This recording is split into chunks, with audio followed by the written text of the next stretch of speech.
Hi FlossTube, it's Brandy. Hello. With Bojo Mojo Design Co., formerly Every Home Needs a Gnome. So we're going to do a stitch along today, and we're going to do it a little bit different. And it's really weird because in looking into my camera, all I can see is my chest and my stitching, which is also all you can see. And that seems weird.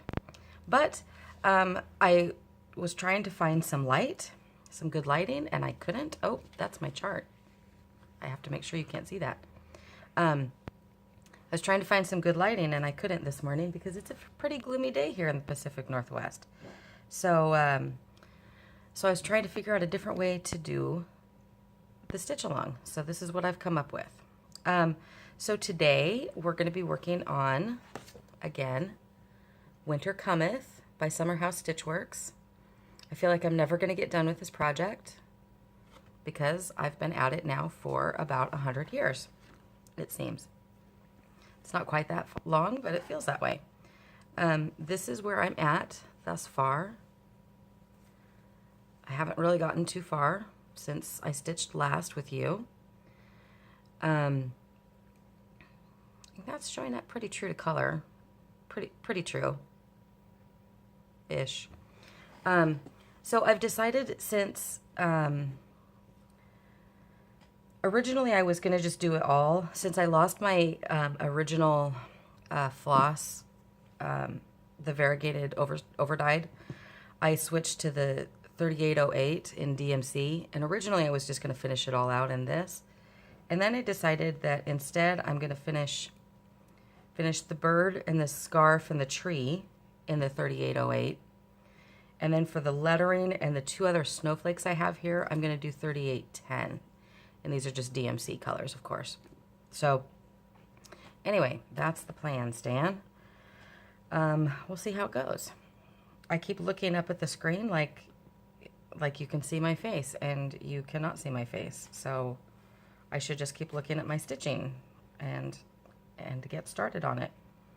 I tried actually recording the other day, and it did not go well. I was having a super bad day, and just decided, it felt like the whole world was sort of conspiring against me. Have you ever had those days where it just seems literally like everything is against you? That was me last week. I was having a really rough week. It's kind of been a rough month, to be honest. Well, March was. We're now in April. But March was a really, really tough month for me. And I don't really know why, other than I think my adrenal fatigue is perhaps kind of spiking again. I think I've been doing a pretty bad job of taking care of my physical body lately. So I went in and had some blood work done, and I'm going to go back in and see my doctor actually tomorrow. And I get to hear how badly I'm taking care of myself, which I already know. But it's so hard, isn't it? I don't know. I find it really hard because there's 5 million other things I'd rather be doing than cooking or exercising, to be honest. And so I do those 5 million other things, and I don't do the thing that is best for me, which is, of course, eating whole foods and not processed, quick and convenient foods. And it's exercising and doing stretching and practicing mindfulness and all those things that are really, really good for you that, I tell other people to do. See, that's the thing. I'm so good at encouraging others in ways to take care of, I have a giant hair there, encouraging others in ways that they can do to take care of themselves. I'm so good at that. But when it comes to taking care of my own silly self, it's like all insight goes completely out the window. I'm good at the self-reflecting. I can look at what I need to do, and I know what I need to do, but actually getting up and doing it, for some reason, that seems to be the hardest part. So I don't know how well you can see my stitching, but I think it's kind of far away. But I stitch in hand, and currently I'm using the sewing method. I usually, when I use the sewing method, I actually prefer to go up and down as opposed to right to left. I just find it goes a little bit quicker for me for some reason, but the way that this bird is right now, going up and down, just doesn't make a lot of sense. So we're going side to side. So I'm a little bit slower than I would be otherwise. Plus, I'm using a size 28 needle. I don't know if you can see that very well. Anyway, it's a size 28 needle, and it's super tiny, and recently I've been using a size, not 28, a size like a 26, which you wouldn't think there'd be that much difference between a 26 and a 28, but it's kind of surprising how different they are. So yeah, so for the past probably month, or maybe not quite that long, I've been using a bigger needle, and now all of a sudden I'm back to this tiny itty bitty thing, and it's kind of slowing me down. So anyway, it's kind of crazy. So I feel like this morning I was laying in bed and I was thinking about how I was thinking about doing a video today, and thought about the things I would say to you guys and talk about, and now all of a sudden I can't remember any of it. I think maybe that's the stage of life I'm in, where my brain just forgets everything that's not immediately in front of it. I don't know. Is that part of, I guess it is part of aging. I don't like it. I don't like it at all. Speaking of bad, I guess just bad memory, I've mentioned before my grandma who has dementia. I got to go see her when I was down visiting, or over across the mountain visiting my mom in my last floss tube. And I got to go see my grandma, and it was mixed. It was really a mixed feeling for me. Because on the one hand, she's hold on a second. I just gotta see what I'm doing.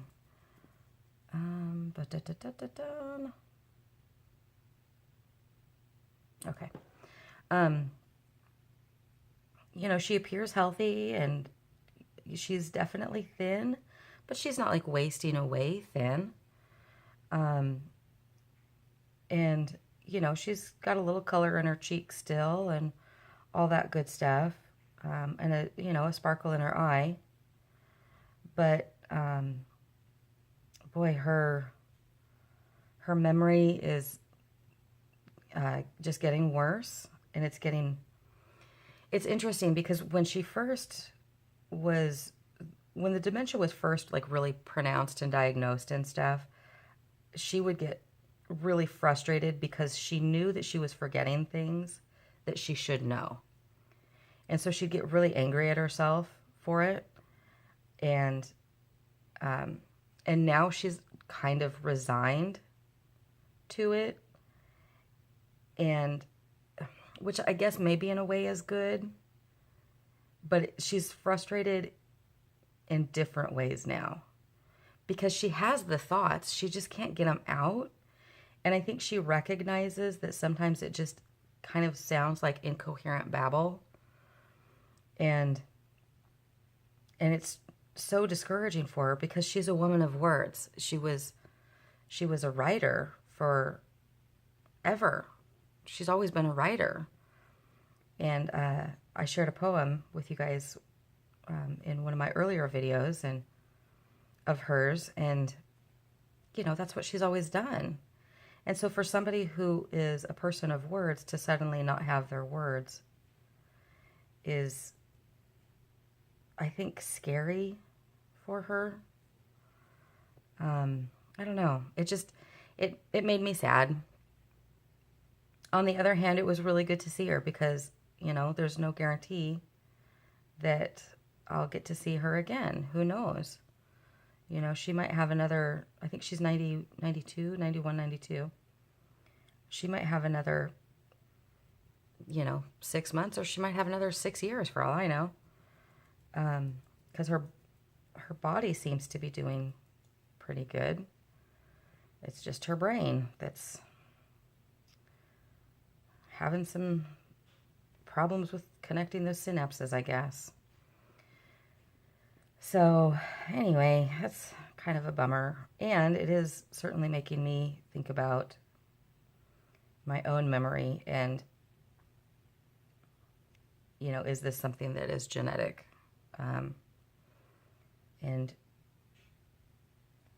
And honestly, I don't know. I don't really know too much about dementia and Alzheimer's. I've worked with some people that have dementia and Alzheimer's, but I'm not trained in it in any way at all. And I just know that I want to try to hold on to everything that I can and enjoy things and be in the moment as much as possible.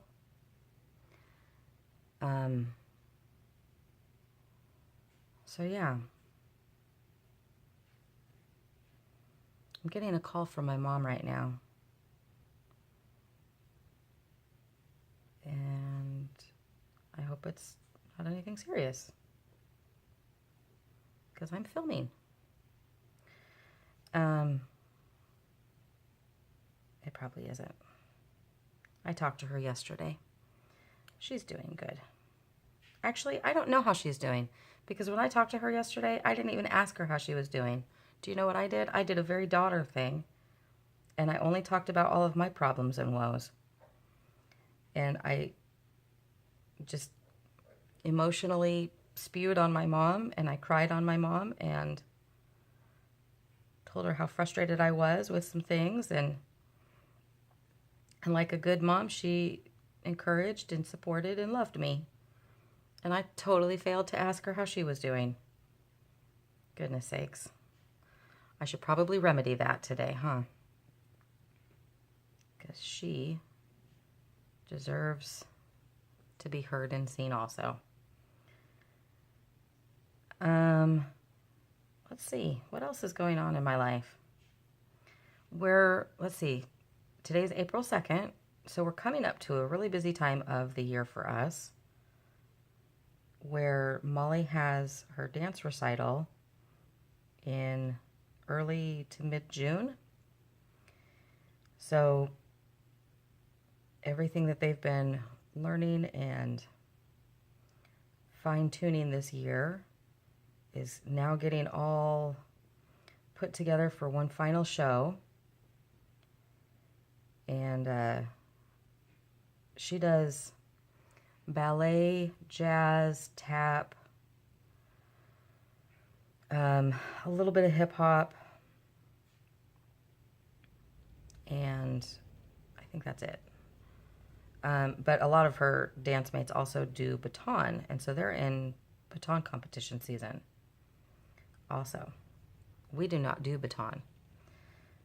Molly decided she didn't want to do that anymore, so no skin off my back.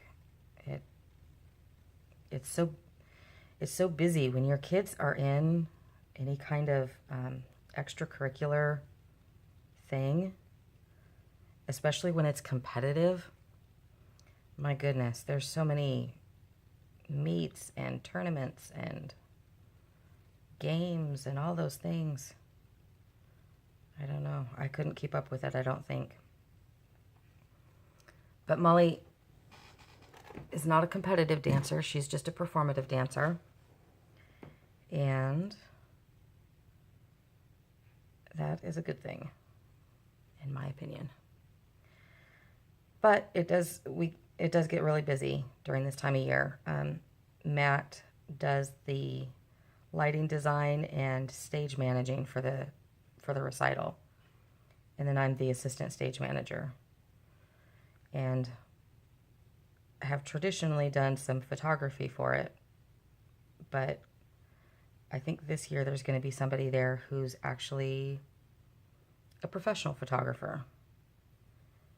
I'm just a mom with a camera who had the desire to do some photography. So it would be great to get somebody else in there who can do a better job. And gosh, I don't know. I don't really have a whole lot going on, I feel. Which isn't true, because I have a ton going on. I'm so busy. But it just doesn't seem like it's very exciting stuff to anybody but me.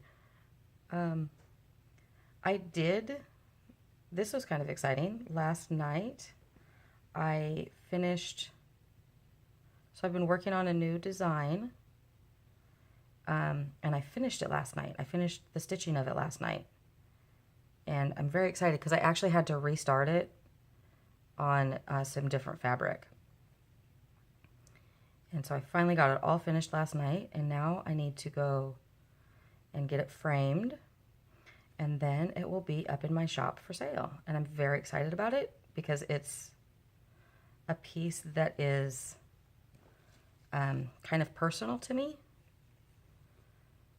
So, kind of, a little bit.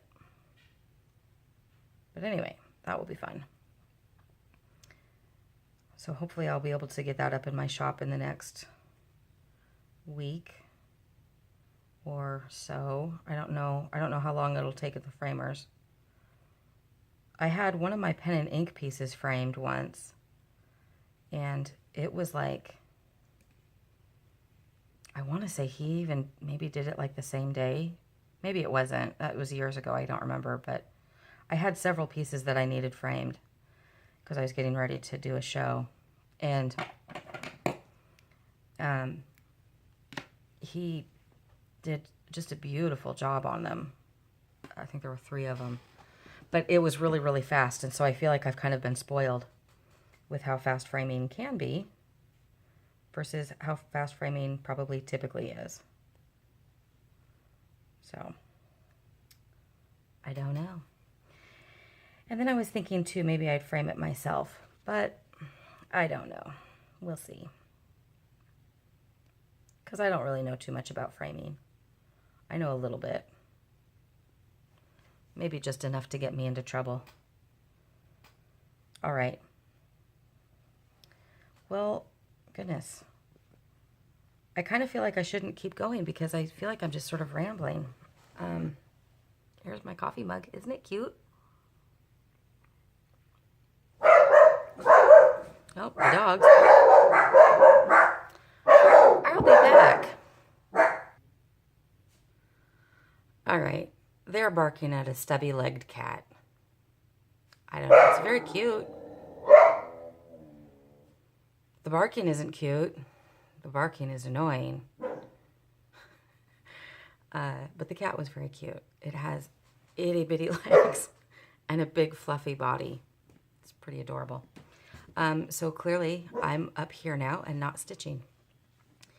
You can see my very messy home behind me. You see these boxes here? Those boxes? So I did a crazy thing. This was months ago, and they still haven't gotten put away. But I had watched some videos on YouTube about grab bags and boxes at Michael's. And I thought they're for like $4 or $5. And I thought, I'm going to see if I can find one of those. And I happened to be going through town. It was actually when I was on my way to go to the beach to visit my mom and stepdad. And I needed to stop at Michael's anyway. And sure enough, they happened to have like this whole huge section of the store covered with all of these grab bags and boxes. And it was a ways after Christmas. And so I figured probably it's Christmas stuff, and it was all exclusively was Christmas stuff, and really exclusively it was ornaments, like glass ornaments. So I have a billion Christmas balls in red and gold, mostly I think just red and golds, which is great, ish. But I'm like, that's a lot of ornaments. I did get rid of, there was one whole box that was just green balls, and I don't use green, so I got rid of those. But, I mean, they're still in my home. They need to go out to my garage, but my garage is chaos. It's nuts. So anyway, there's my Stitchy wall back there. And there's my breakfast right there. I don't know. Just giving you the random weird tour. You guys, I really don't have anything else to say. Mostly I just wanted to kind of touch base and just say hi and let you know that I hadn't dropped off the face of the earth. So that's good. And I am trusting that you have not either. I won't know if you did, but I hope you haven't. So anyway, this is where I ended. I did not get far, but you know, it's a couple rows in a few minutes, so that's not too shabby. Yeah, so I think next time you see me, I will hopefully have my new release out, and who knows, and hopefully I'll have my hair and makeup done. Yay, wouldn't that be great? Yeah, I'm gonna go have coffee with a friend now. So, all right, you guys, I love ya, and I'll see you on the flip side. All right, stitch on. Bye.